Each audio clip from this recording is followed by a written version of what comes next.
Le conseiller municipal de Bois-Châtel, Michel Cochon, a eu une belle surprise lors de la 8e édition des Prix du patrimoine de la région de la Capitale-Nationale et Chaudière-Appalaches.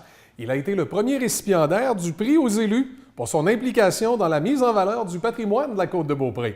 On écoute le reportage de la télévision d'ici. Oui, bien, les prix du patrimoine, on est à la 8e édition. C'est des prix qui sont biannuels, fait qu'à chaque 2 ans. On parle des prix du patrimoine de la Capitale-Nationale et de la Chaudière-Appalaches. Les prix cette année, au niveau régional, vont être à la Jacques-Cartier, à Sainte-Catherine-de-la-Jacques-Cartier, le 15 juin prochain. Mais chaque MRC est invité à faire un événement local. Donc, ce soir, on a fêté l'événement local ici à l'Atelier Paris, économisé de la sculpture sur bois, où on a honoré 5 lauréats dans 5 catégories différentes. Pouvez-vous nous donner justement les 5 lauréats? Oui, bien, les 5 lauréats, la première catégorie, c'est conservation-préservation. On parle de patrimoine bâti, restauration. Donc, on a M. Nadeau qui a acheté le vieux couvent des Rédemptoristines, puis qui l'a tout transformé en gardant l'aspect extérieur, patrimonial, qui a fait attention à la restauration et qui en a transformé en condominium. Et ensuite? Par la suite, on a eu interprétation et diffusion. C'est des projets, on peut parler de musées, d'interprétation au niveau de la municipalité ou d'un organisme. Et cette année, c'est la municipalité de Saint-Féréol-des-Neiges qui ont gagné avec la fresque de l'église de Saint-Féréol-des-Neiges, où ils ont fait une collaboration avec les filles de Saute aux yeux, et qui est assez majeure et unique au Québec. Donc, c'est les récipiendaires de cette catégorie. Il y avait aussi quelque chose au niveau des porteurs de tradition. Tout à fait. Au niveau porteur de tradition, c'est intéressant. Cette année, c'est une jeune femme qui a gagné, Gabrielle Leclerc de la Grande Ferme, qui est directrice, mais aussi fermière de Saint-Féréol-les-Neiges. Elle porte la tradition par l'alimentation qu'elle prépare, la musique, la danse traditionnelle et en tant que fermière des cercles de fermières, bien, elle fait aussi du feutre. Puis elle garde une tradition artisanale qu'elle transmet aux gens alentours puis aux visiteurs qui viennent. Au niveau des paysages? Au niveau des paysages, c'est une nouvelle catégorie depuis 2 ans pour les prix régionaux. Nous, par exemple, à chaque année, toutes les années, on a les prix du paysage. Donc, on va toujours ex aequo au niveau régional. Et cette année, bien, ça a donné que c'est la municipalité de Lange-Gardien qui a gagné en 2017 et en 2018. Donc, un pour l'espace Filion et le deuxième pour le verdissement de la route 138 qu'ils ont fait. Il y avait une nouveauté dans le concours cette année? Tout à fait, une nouvelle nouveauté. Au niveau régional, on peut émettre la candidature d'un élu. Donc, cette année, en secret, on a travaillé avec le maire de Bois-Châtel, M. Benoît Bouchard, pour élire M. Michel Cochon, qui est conseiller à Bois-Châtel depuis 1999, qui s'est impliqué au niveau du patrimoine, qui a une passion pour le patrimoine, autant à Bois-Châtel que pour la Côte-de-Beaupré. Il est président du comité patrimoine. Il a travaillé à beaucoup de choses. Même pour la municipalité de Bois-Châtel, là, il a travaillé très fort pour qu'elle soit reconnue au niveau patrimonial. Pour la maison Vizina, etc. Il y en a tellement de belles catégories. Il a tellement fait de belles choses, M.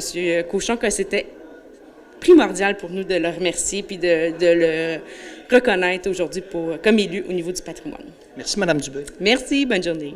Quand j'ai pris ma retraite, on m'a demandé d'être membre du conseil d'administration de la Maison Vézina, en fait, qui n'était pas encore une propriété de l'association culturelle et artistique. Donc, à ce niveau-là, j'ai travaillé à la mise en place de l'organisme qui s'en est chargé, de la restauration, des fouilles archéologiques et la mise en valeur et puis tout ça de la Maison Vézina. Et puis ensuite, on m'a demandé au niveau du CLD à l'époque, qui est le développement Côte-de-Beaupré, de posséder un inventaire des bâtiments de l'ensemble de la MRC. Alors, avec l'aide de deux étudiantes en architecture et puis de Lise Buteau qui était au cœur du projet. On a réalisé cet inventaire-là au cours de l'année 2003, si ma mémoire est fidèle. Il y a eu des rapports de fait, je me suis chargé de la rédaction des rapports. Et puis à ce moment-là, j'avais recommandé dans le rapport d'inventaire trois éléments. La mise en place de PIA, de plan d'intégration architecturale dans l'ensemble des municipalités de la Côte-de-Beaupré. La mise en place d'un programme d'aide technique qui est devenu SARP, le Service d'aide à la restauration du patrimoine, et un programme d'aide financière qui est en place depuis 3 ans maintenant, qui a donné déjà au-delà de 200 000 de subventions à divers propriétaires de bâtiments anciens qui sont dans l'inventaire. Alors ça, c'est parmi les principales réalisations. J'ai aussi travaillé à certaines brochures concernant entre autres les familles souches ou concernant encore le patrimoine agricole. Et puis voilà en résumé les principales activités. On ne parle pas des comités, on ne parle pas des rencontres et puis tout ça. Ça, il y en a régulièrement dans le programme d'aide financière à la restauration que je préside. Enfin, présider, c'est un bien grand mot, là. J'assume la présidence, puis en fait, c'est Mélissa Inès qui fait l'essentiel du travail de préparation, puis avec monsieur le maire de Saint-Tite, M. Magella Pichette, qui est membre du comité, avec Lise Buteau, entre autres, et une représentante du ministère de la Culture, de même que Mme Inès, qui fait partie du comité. Donc voilà, là, pour l'essentiel, les activités que je mène et que j'ai menées au cours des 15 ou 20 dernières années sur la côte de Beaupré en matière de patrimoine. Qu'est-ce qui vous passionne justement dans le patrimoine? À l'université, j'ai choisi de faire un cours en histoire. Ma carrière, c'était au Musée du Québec, aux Archives nationales, à la direction du patrimoine, et j'ai été pendant 14 ans directeur du Centre de conservation du Québec où on fait la restauration des œuvres d'art. Alors, le patrimoine, c'est mon intérêt professionnel et mon intérêt émotif. Et puis, je suis chanceux qu'on me donne encore à mon âge l'occasion de me prouver à moi-même que j'ai choisi de mon métier en allant en histoire à l'université. Alors, M. Nadeau, quels sont les travaux qui ont été effectués au monastère des Rédemptoristines? Bon, c'est des travaux majeurs. On est parti des fondations, tout le rejointement, la maçonnerie, toutes les réflexions des joints de briques, portes et fenêtres, en respectant le style gothique. Les fenêtres ont toutes des ogives. Donc, les toitures, style en tôle canadienne. Ensuite, l'isolation, l'insonorisation, la réparation des planchers d'origine, sablage, vernissage, les cages d'escalier ont été refaites, remise en fonction d'un ascenseur. C'est 2 ans de travaux intenses, non-stop. On a eu beaucoup de très belles équipes. On a eu, au niveau des travaux, on a fait on a fait 24 logements, donc c'est de l'aménagement de logements, des cuisines, des salles de bain, donc tout ce que ça comporte. Puis on accueille les locataires depuis le mois de mai 2018, donc on est à 20 logements de doués présentement, là, ça va bien. Je me sens privilégiée, on le voit beaucoup ces temps-ci, il y a des campagnes de financement, venez travailler sur la côte. Souvent, quand on est jeune, on est passionné de culture, d'art, de patrimoine, on se dit nécessairement qu'il va falloir s'exiler. Mais j'ai eu la chance de travailler à la Grande Ferme là, dès ma sortie de l'université. C'est là que j'ai travaillé avec des équipes, j'ai côtoyé des gens, des conseils d'administration qui avaient comme mission de transmettre aux élèves qui venaient puis aux visiteurs beaucoup d'informations, comment les gens vivaient avant. Puis j'ai eu la piqûre, donc ça se reflète à travers les activités, les événements qu'on fait. Qu'est-ce que vous faites justement en termes d'activités, notamment pour les jeunes? Ce qu'on aime le plus, une activité qui est très populaire, ça s'appelle le temps des fêtes comme autrefois. Donc, les élèves viennent à la Grande Ferme, on leur montre comment les gens fêtaient Noël, les traditions, acheter les bancs à l'église. On fait des activités de musique et danse traditionnelle où là, ils jouent de la cuillère, ils apprennent à danser, à chanter comme les gens le faisaient. Puis, ils prennent aussi un repas traditionnel du temps des fêtes comme les gens faisaient avant. Il y a aussi un volet qu'on connaissait peut-être moins, c'est celui de fermière à Saint-Ferréol-les-Neiges. Voulez-vous parler qu'est-ce que vous faites au niveau du cercle des fermières? En fait, souvent, les gens peuvent avoir peut-être des petits préjugés là, par rapport aux fermières, mais je trouve que c'est des regroupements où il y a plus en plus de jeunes, de gens de différents milieux. Il y a beaucoup de partage, de savoir-faire. Moi, j'ai trouvé au cercle de fermières des femmes qui m'ont appris plein de choses, qui m'aident beaucoup au quotidien avec mes enfants, comme les gens faisaient avant. Des fois, on trouve des solutions. Moi, j'ai une passion pour le feutre, donc je pratique cette technique-là, un peu comme les gens faisaient avant, les chapeaux, les pantoufles, pantalons, des choses comme ça. Merci, Mme Leclerc. Merci.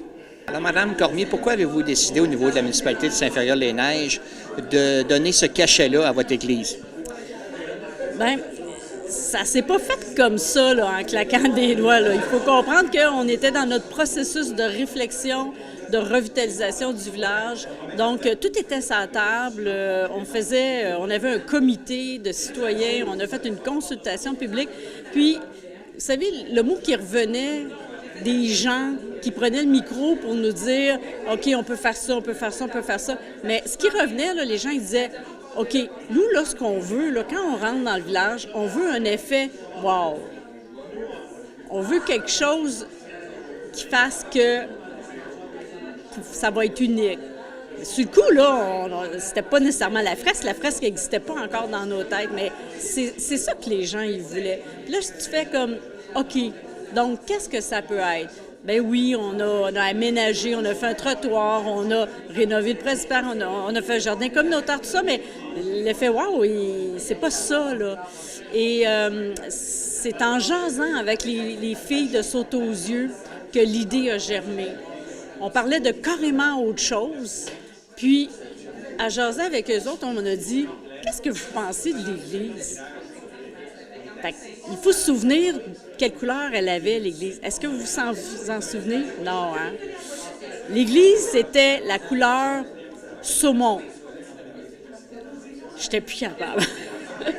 Fait avec les filles, on s'est mis à réfléchir qu'est-ce qu'on pourrait faire avec ça pour avoir cet effet wow. Fait que c'est comme ça que l'idée a commencé à germer, puis qu'on a commencé à réfléchir à une fresque, à qu'est-ce qu'on voulait voir sur cette église-là. Fait qu'on a formé un autre comité avec elle pour réfléchir à ça. Qu'est-ce que ça a donné comme résultat en termes d'achalandage, en termes de réputation? Bien, écoutez, on a l'effet wow qu'on voulait. Puis, 2, c'est unique au Québec. Cette église, elle est unique. Il n'y a aucune autre église au Québec qui a une fresque comme ça. Et depuis 2 ans, ça se parle. Donc, oui, on a des gens qui font des détours pour venir voir cette fresque. Et on a souvent, moi je peux le voir, là, des cyclistes. Fait qu'avant, ils descendaient la côte, ils continuaient. Maintenant, les cyclistes arrêtent, puis regardent. Ils font le tour, ils regardent les différents fresques et prennent des photos. On a beaucoup de gens qui viennent pour le sentier Mistachibo. Les gens, ils arrêtent, là. Ils font pas juste... ils regardent, ils font le tour. Fait que ça crée vraiment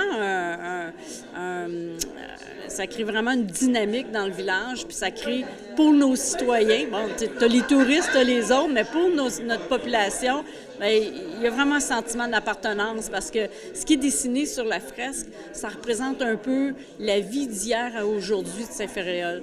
Donc, on peut voir un skieur de fond, pas nécessairement Alex Harvey, un skieur de fond. Ça fait partie de notre ADN à Saint-Féréol. On peut voir des terres agricoles, des agriculteurs dans les champs. On peut voir les 7 chutes. Les 7 chutes sont représentées. Fait que divers panneaux qui sont l'image de notre municipalité d'hier à aujourd'hui. Au niveau de l'intérieur, est-ce que vous planifiez des choses pour l'intérieur de l'Église? Bien ça, écoutez, c'est un sujet plus délicat parce qu'il y a encore la messe qui est le baptême, le mariage. Donc, il a commencé à y avoir des discussions avec eux pour voir de quelle façon on pouvait partager cette église-là, tout en conservant là, le côté plus religieux, je respecte ça, là. Mais comment on peut s'arrimer pour qu'on puisse aussi utiliser l'Église? Fait que, bon, jusqu'à maintenant, parfois, il faut un petit peu plus de temps pour arriver à s'entendre, mais on a eu des discussions, puis on aura encore des discussions dans un avenir rapproché. Mais il y a plein d'idées dans ma tête, il y a plein d'idées dans la tête de d'autres personnes. Ça pourrait être une petite salle de spectacle, une grande salle communautaire qu'on va pouvoir utiliser pour des événements, pour justement des rassemblements, des fêtes, un lieu de rassemblement, quoi. Merci, Mme Cormier. Ça fait plaisir, merci. Alors, M. Roy, une soirée profitable pour la municipalité de l'Ange-Gardien. 2 prix, voulez-vous nous en parler? Oui, les 2 prix, c'est en 2017, si je ne me trompe pas. C'est qu'on a eu le prix, là, le paysage pour le parc riverain Filion. C'est un parc riverain qu'on va démarrer depuis plusieurs années, qu'on souhaitait vraiment réussir, puis je pense qu'on a réussi.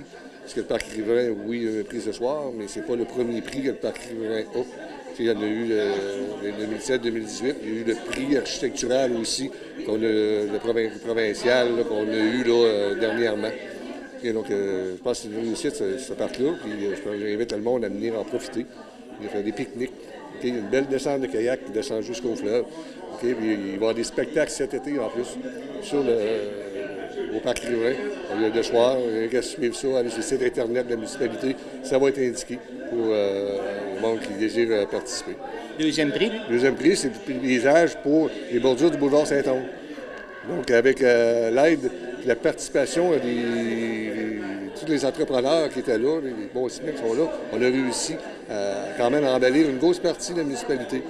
Une belle végétation qu'il y a sur le bord du boulevard, qui revient toutes les années. Je pense que c'est une réussite. Il y a d'autres projets qui pourraient venir là, de la même manière. Toutes les nouvelles constructions qu'il y a, là, on devrait tous avoir ce nouveau paysage-là. puis continuer sur la côte de Beaupré au complet, là, puis on en a d'autres là, qui puissent faire la même chose. C'est à quelle hauteur que les bordures ont été placées? Il y en a eu, on appelle ça, moi j'ai encore le nom de Filion, je crois, l'ancien Filion, tu as Salaris, dans le coin de Salaris, puis il y a aussi, si je ne me trompe pas, je ne veux pas me tromper, là, mais c'est-tu Franck et Michel? Il y en a, ça partait du côté ouest de la municipalité en s'en allant vers Causeray.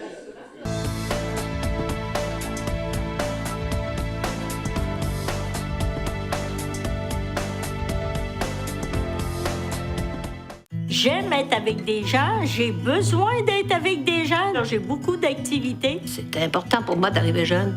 Je me suis dit, je vais me placer avant que d'autres me placent.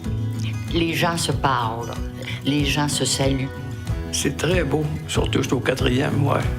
Je regarde les bateaux de croisière quand il y en a. Quand ton mari est arrivé ici, tu dis « Enfin, je suis à ma retraite ». Les Jardins de la Côte, une résidence pour personnes autonomes et semi-autonomes.